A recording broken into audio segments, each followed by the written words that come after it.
Paz do Senhor, meus irmãos. A leitura diária de sábado, 23 de abril de 2022, tem como título: Os cristãos devem ter maturidade para resolver as desavenças.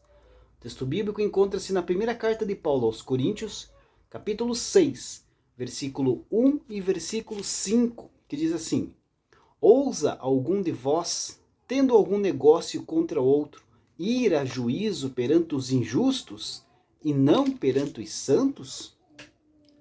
Para vos envergonhar o digo.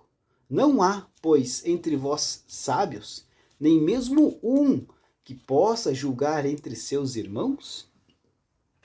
Queridos, a unidade espiritual da igreja é uma obra exclusiva de Deus. Não podemos produzir unidade, apenas mantê-la. Todos aqueles que nasceram de novo fazem parte da igreja e seus membros devem demonstrar aos olhos do mundo, de forma visível, essa unidade interna. A desunião dos crentes, portanto, é uma ameaça à igreja e um escândalo diante do mundo. Essa atitude desonra Cristo e a própria igreja.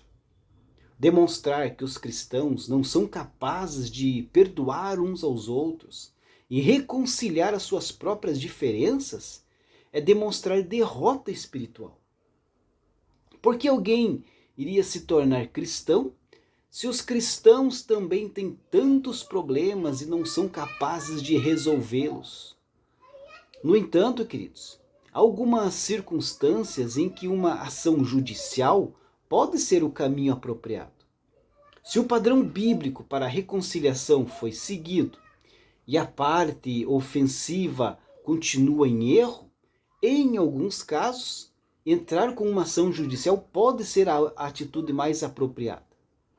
E isto somente deve ser feito após muita oração pedindo sabedoria a Deus e consultas aí com líderes espirituais. Todo o contexto aí de 1 Coríntios capítulo 6, do versículo 1 ao versículo 6, está aí lidando com disputas na igreja, né?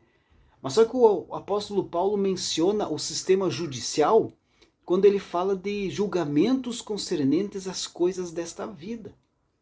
Paulo quer dizer que o tribunal existe para julgar problemas relacionados com coisas desta vida e com aqueles que não fazem parte da igreja. Paulo está dizendo, queridos, que os problemas da igreja não devem ser levados ao tribunal, mas devem ser julgados dentro da própria igreja. Deus abençoe a sua vida e um ótimo final de semana a todos.